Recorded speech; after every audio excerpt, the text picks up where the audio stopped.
Let's get this party started. Welcome to the dOrg Hot Seat. In this beginning of the new season of the dOrg Hot Seat, we have MadFi protocol with Carlos and Nate. We're changing things up a little bit this season, and it's going to be shorter and more interactive. We're going to have members being able to jump in at any point. So without further ado, Carlos, Nate, do you want to introduce yourselves with a couple of sentences? Yeah, I can kick things off here. So, I've been a builder in this space. Actually, I got most active with crypto social and crypto in general when I started working with dOrg back in like 2020. And been building on Lens protocol for the past 2 years. That space has evolved, and now fully focused on MadFi, where we're building the rewards and monetization layer for crypto social. Yep.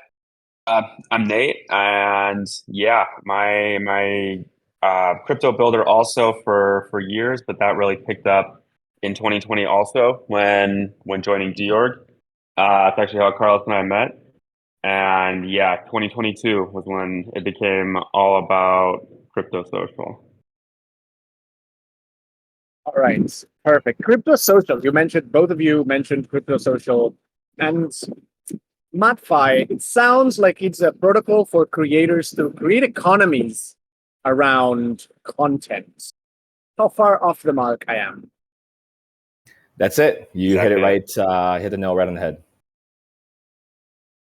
All right. How do you explain it though? How can we go a little bit deeper with this? Yeah. So, I mean, when we're talking about crypto social, we're really talking about protocols that enable users to actually own their profiles, own their content, own their social graphs. And with that, they can also choose to monetize it however they want. And so with MadFi protocol, we actually are creating like a tool set for creators to monetize in different ways that actually were not possible on Web2 platforms such as Twitter and TikTok, where the platforms actually take the majority of the ad revenue and they only share it with the creators that are at the top 1%. And even then, they don't get the largest cut of the pie, even though they're the ones bringing the attention. And so with MadFi protocol, we have different modules. We have subscriptions enabled via crypto, so you can subscribe to your favorite creator by opening a money stream that's powered by Superfluid. It can be on USDC and Base, Polygon on Matic, Bonsai on Polygon, and it's all super cool. That's just one monetization feature, and I guess I'll hand it off to Nate for a couple of the others that we have. Yeah. That's really the cool thing about crypto, of course, is the composability, the permissionlessness. So in the same way that we saw all of the stuff blowing up, last bull run with people building DeFi apps that worked on top of other DeFi apps, we can do the same thing with social now. So we built modules for basically allowing like influencer marketing through trustless marketplaces for social content. Subscriptions like Carlos said, and then also our next wave of stuff that we're building is actually bringing those same kinds of DeFi functionality straight to the social feed. And Carlos mentioned Bonsai. That's a token that we created for Lens users. It was meant to be like a meme coin, kind of picking up on the meta right now. But it's quickly turned into something a little bit different, where it's sort of facilitating the circular economy in the Lens ecosystem. Lens, of course, being the crypto social protocol on Polygon, and it's being used for tipping, for super follows, kind of like paid follows. It's being used for collecting other people's content as NFTs. And we're going to take it one step farther by adding swap through Uniswap, staking, liquidity providing, and bringing those all in as actions that you can perform straight from someone's post. And then since every DeFi action, you'll know who posted it, who's doing it, who referred you to it by mirroring, which is kind of like a retweet. then it means that everyone along the way will get rewarded automatically for sharing, basically. Like sharing on Twitter, but like on steroids. You mean that like if you share something and then somebody shares what you shared, then you get something, and then if these people share with it, that sounds a lot like a pyramid scheme. It's more like referral rewards in the sense that like if you create a project, like a multi-level. Wait, no, wait. That's Yeah. That's the right term. Multi-level marketing is the term. No, it's actually very powerful because if you think about it, right? How often do you shill something on Twitter and it's literally just a link and you benefit nothing from it, right? On Lens, for example, with the thing that Nate just described, you could shill Bonsai and say, hey, this is the meme coin I just aped into. Buy through my pool. And in your post, anytime your friends swap through your post, you actually earn rewards. Like you actually earn the token input as the reward. Yeah. I mean, I think like if you find something that's cool, you might naturally want to share it. Or maybe you do have some vested interest in sharing it. But either way, this way you can also get paid for it. And arguably safer too. So let's step back for a minute. Let's step back for a minute. We talked about a few modules. We talked about subscriptions. We talked about a module on influencer marketing. I think this is really interesting. I'd like to go a little bit deeper in here. And we talked about the bonsai token. Now, look, if you don't mind, let's go step by step on one of these or on each of these things. On subscriptions. On subscriptions, if when we're talking about subscriptions in the content creation world, the first thing that comes to mind, and I'm not an expert, the first thing that comes to mind is a giant, is Patreon, right? Like, there's a phrase that I really like. I can't remember whose phrase it is, but it says that in order to replace a well-established company or a well-established incumbent, you cannot be marginally better than it because there's a switching cost for the user, right? You need to be 10x better. So how is your subscriptions module 10x better than Patreon?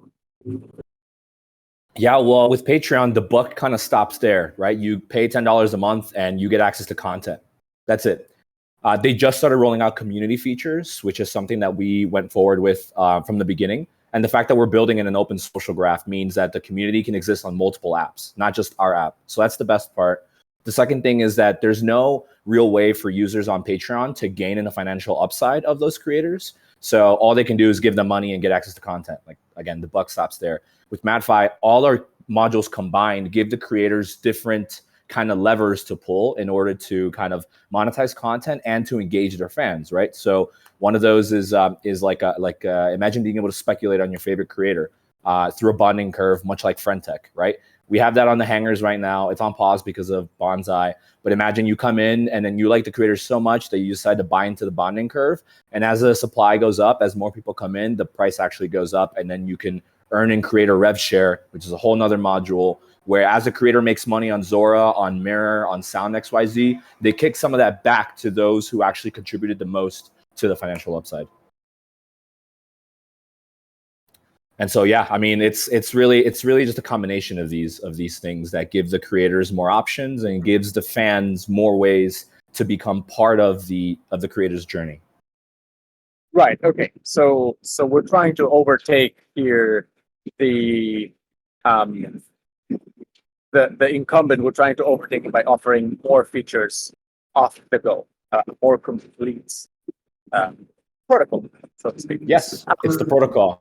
Yeah, somebody else can come in and build a YouTube-like client and use MadFi protocol as the monetization layer. Boom, W, right? Someone can come in and create a podcast replacement for Discord, and then it's using MadFi protocol modules. Boom, and it's all on Lens protocol. So it's the same social graph, right? So the same friends we have on Twitter would be the same friends we have here, would be the same friends we would have on the video streaming app. It's like it's really going to be a 10x improvement because of the flow and the sharing of the social graph. Good. We have a question from Anita. Sister, she can't open her mic. But yeah, do you have any plans? So you've been mentioning Lens a few times. That's mostly the main social network that you're focusing right now, Web3, Web3 social. But Anita asks if you're planning to work with Farcaster or Warpcast. And second question, is there any AI integrate now? It's all the rage, like everything is AI right now. So is there any AI, or have you thought any ways to utilize AI in Web3 social? Those are great questions, and we have actively looked at both, and we are actively working on stuff for both. So I'll touch on Farcaster first. We are both longtime Farcaster fans. We both have FIDs under 5,000, I think. So we're OGs there also. Of course, Lens is our favorite, but yeah, with Farcaster, it's been really cool to see how it's blown up. The last 2 or 3 months here, and cool to see how the activity has increased a lot, and they've got some really interesting experiments going with frames and transactions, and that's really exciting to see. And yeah, so a couple things that we've done there already is we've actually released a couple frames for Farcaster to let people try out some of our Can you features on mainnet and explain very testnet. quick? Can you explain very quick what frames are, just for everybody to be on the same page? Yes. Yes. So a frame is a little bit like a miniature app that you can embed in a post on Farcaster. And it can include like an image, some buttons, a text input field, and just as of a couple days ago, it can be used to sign transactions from a connected wallet. So we've seen people use these for like minting NFTs. We made a choose your own adventure to tell people about money clubs when we launched them on testnet a couple weeks ago. And I think people do like games with it also. It's fun. We've also have as part of money clubs, um, there's a whole feature where we will reward club based on how active your club is on crypto social. So it can give you a way to basically like farm, or your popularity of your club actually directly correlates to how influential you are on crypto social, how much engagement you're getting. And the engagement is not just the creator, but it's all the members in the club. And so we're going to be we're harvesting data from Lens and Farcaster to analyze that. So it's bringing in, all of your activity, no matter where you happen to be. All right. So money clubs. Money clubs is a new concept that we just introduced. Money clubs, they seem to be on Lens, but also include your entire social reach, and not only yours, but the entire social reach of the people that are participating in this money club. And I'm checking that there is the Farcaster part and there's the Lens part as well. But what is the concept behind money clubs? Yeah, I could take this one, Nate. So basically, we saw what Friendtech was doing. They actually brought a spotlight back over to Crypto Social back in like August or whenever it was that they launched. Got a good amount of money going through there in trading fees, but actually the product fell flat on its face when it came to like what it actually was, and it was just chat rooms.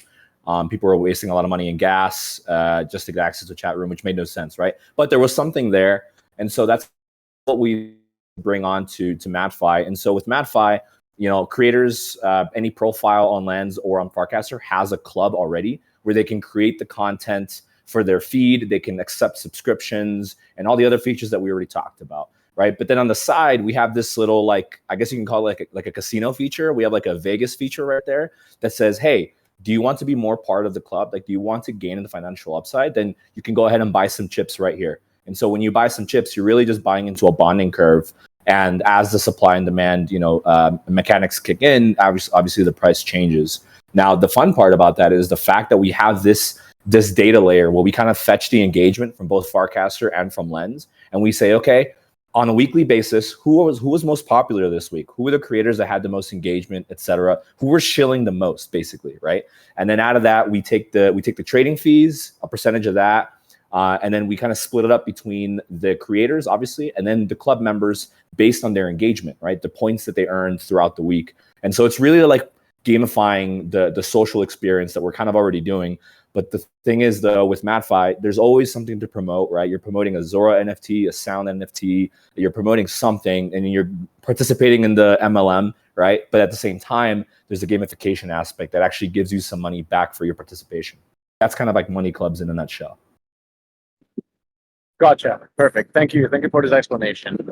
Now, we have talked a lot about like owning your own social graph, right? And I think this is a key feature of Web3 social, and that's really important because when you build on top of a protocol, you're not building on top of any one company, especially if these protocols exist on public blockchains. Then you can just fetch this data as you guys are doing for the money clubs, and then you can just use and build on top of that. And if you were to disappear, somebody else could just take over because the same data is available for them as well. Now, what happens though? So I understand Lens and Farcaster are open protocols, but where is your open protocol? All of this money, all this gamification, all of this, does this happen in your servers, or it happens at like an on-chain level as well? No way, it's all on chain. Anything that's on our servers is just some caching, server side caching for performance, nothing else. Yeah, Nice. we're on-chain maxis here at MadFi. Yeah. For social, on-chain has a big problem. But social is made up of like really tiny interactions all the time, right? And gas is killing us. So how do you see, what are the things, is account abstraction helping, or is more like L2, go make it as cheap as possible and then sponsor it? Like, what's the strategy here to make it as frictionless as possible? Yeah, well, that's a very good point. I think that's a big reason of why social experiments in crypto have really struggled in the past, and a big part of why they were not able to take off. And we've seen some solutions happening at the protocol level now. So, for example, Farcaster is not on chain at all. All the content is hosted on Farcaster nodes, which have some kind of scheme for pretty much breaking up stuff into chunks. So any node only has to store a portion of the whole, and then they can pretty much communicate with each other to make sure everyone's up to date eventually. For Lens, it's split up between Polygon, which is still the cheapest EVM execution layer, I think. Rollups got a lot cheaper yesterday, but they're on Polygon, and then they also have an L3 called Momoka that can basically host data without having to put it on chain either, and through data availability, where it pretty much has like a signed transaction of your post, but doesn't actually submit it. And so most content on Lens is on Momoka, and it's only when you actually have an on-chain interaction, such as the post that has an open action attached to it, like one of our upcoming swaps or tipping or anything like that. And only then does it actually need to be on chain. Otherwise, if you're just posting a photo or making a comment or whatever, then that can just be stored on the DA layer. And yeah, that's I think that's a big start to it. And we're And yeah, I think they're going to make it so other people can run nodes too, and just really spread it out. So that question is not necessarily about MadFi, but Farcaster, Lens, who's winning and who's going to win?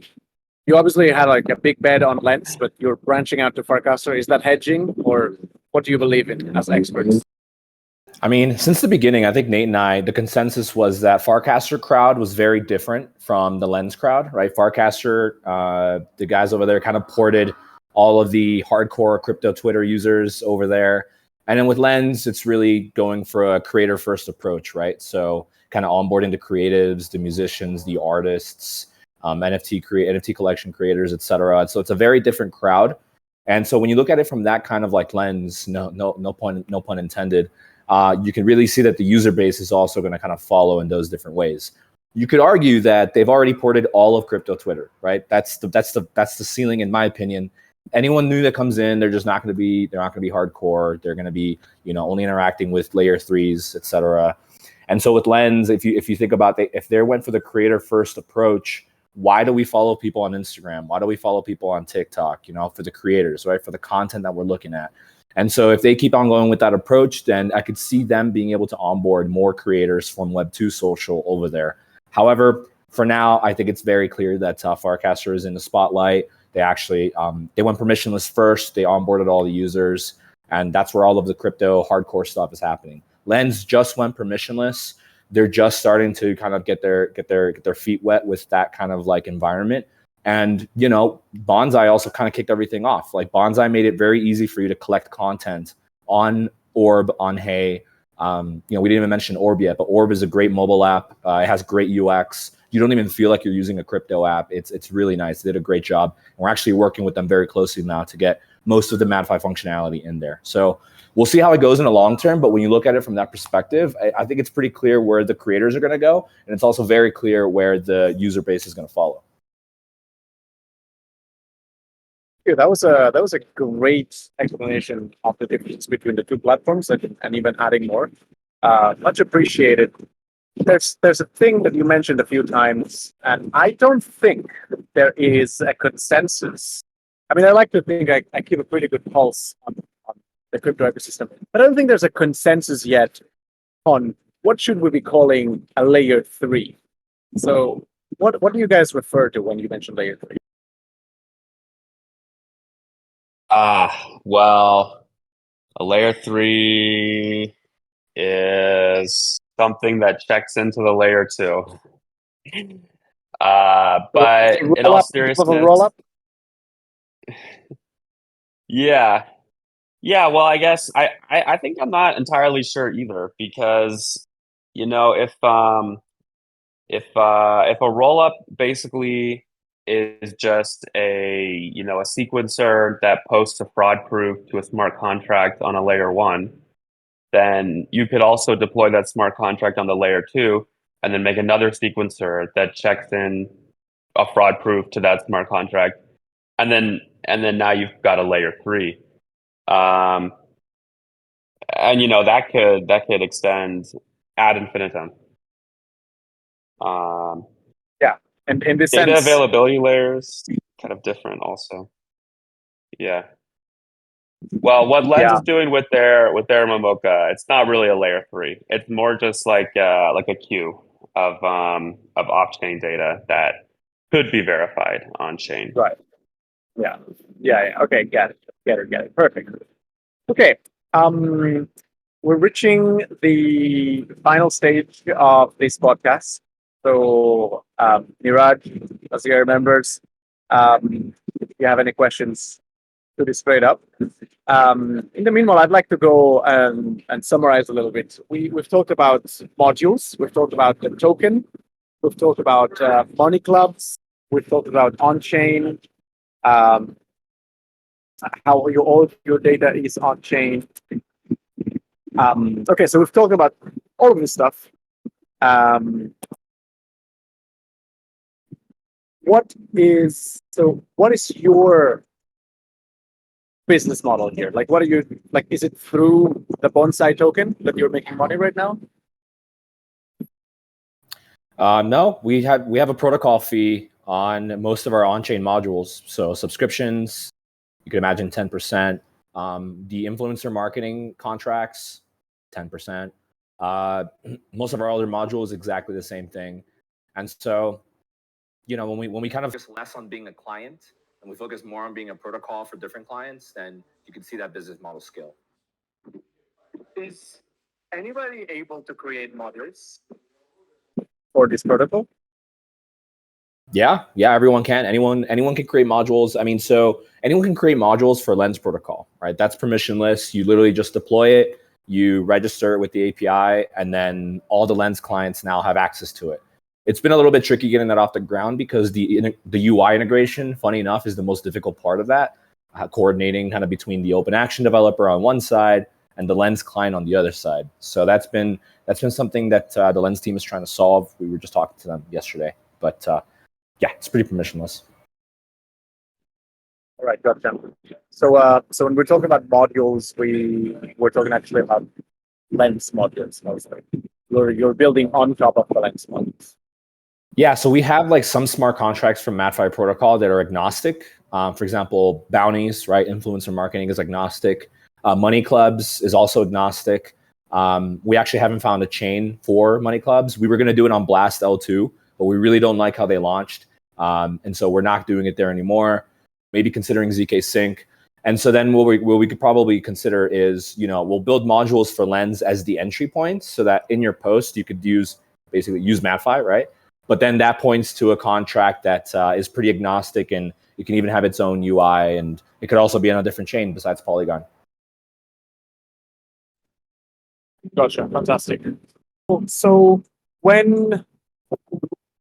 how can people get started using MadFi protocol? Yeah, I'd say just go to the app, madfi.xyz. We have a nice app there. It's a good client. We're not front-end devs, but I think we did it justice. You can go, you can, as long as you have a Lens profile or a Farcaster profile, then you can go straight to your own club. You can start kind of like using, or you could also browse the other clubs, right? Go through some of the content. Nate and I are not influencers, but we've tried posting there a couple times. And we have, I think, a couple creators actually posting their own content. So yeah, just go on there, or also just go to Orb, download the Orb mobile app. You'll see Bonsai in action probably the moment you load the app, and you'll be able to collect content from your favorite creators with Bonsai. Or you can also be mirroring other people's collects, and then if someone collects from your mirror, you can earn like 25 or 50%. Or post your own content, your own creation, make it collectible with Bonsai, and yeah, and then you can earn Bonsai there, and then go collect other people's content also. Maybe the dOrg hot seat should start using MadFi. Yeah, I think it would be cool. Yeah, it's a burgeoning ecosystem. So getting there early pays, actually, literally. Literally, exactly. We've got one last question. I think we have time to squeeze this one in from Clara, and it's about going mass market. So we were just saying before that Lens is sort of capped by people that are already onboarded to Web3. And there's like this kind of friction, especially at the beginning, on doing so. Do you think there's a possibility for MadFi to offer the incentives, meaning the money, literally, to onboard people that otherwise wouldn't have the tolerance to go through the hoops and barriers of UX that crypto puts you through? Yes. Yeah. So we like the work that Orb is doing. For example, when you're on there, you don't have to sign anything after the first login, right? You connect your wallet, then you log in with Lens. Arguably, they could extrapolate that a little bit by saying log in with TikTok, right? And then they create the managed wallet for you in the back end, and then you're now on Lens without even needing to sign anything again. It's all managed for you. So that's like the onboarding aspect. In terms of the incentives, something that we're going to be looking at doing, which would be really cool, is basically talking to the creators that we've identified as being like good candidates, I guess, for digital collectibles. We saw Instagram already had that kind of program for a little bit. You saw that NFTs made their way into Instagram for like 2 months or whatever it was. So they were actively trying to do something like that. So if we can extrapolate a little bit, if we try to do the same thing, get some creators from that side, Bonsai would be the first thing that we give out for free and say, hey, come to Lens, create a profile, claim your free Bonsai, and then you can start actually participating in this circular economy that we have going on. And, if you want to earn more Bonsai, all you have to do is create exclusive content, or just create content in general, make the collectible be the Bonsai currency, and boom, you're earning Bonsai. Or just like Nate said, participate in the distribution of content, and you're also earning Bonsai. So it's like a good little candy to get your way in. That's right. Okay, exactly. So I'd like to end this with something that I think a lot of socials have, which is some sort of a blueprint, some sort of a like if you want to succeed on Product Hunt, there's very specific steps that you need to take.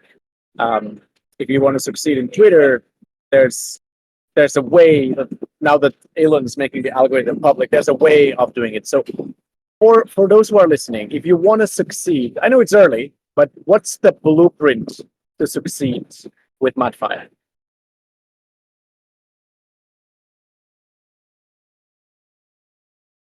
It's probably very similar to what you were saying, right? Like create content.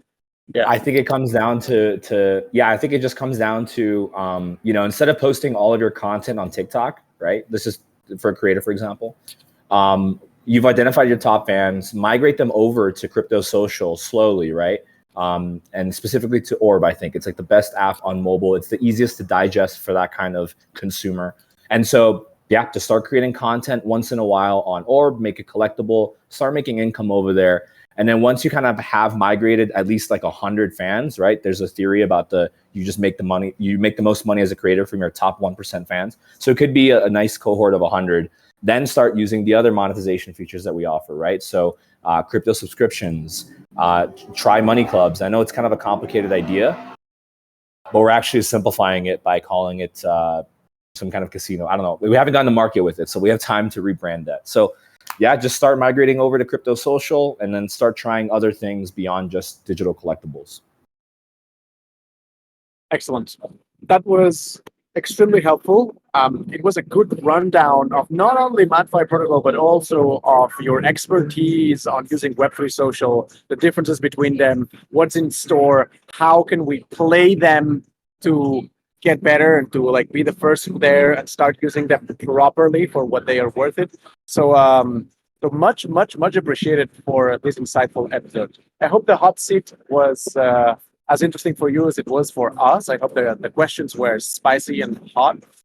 As from a dOrger to a dOrgian, I love saying it different all the time.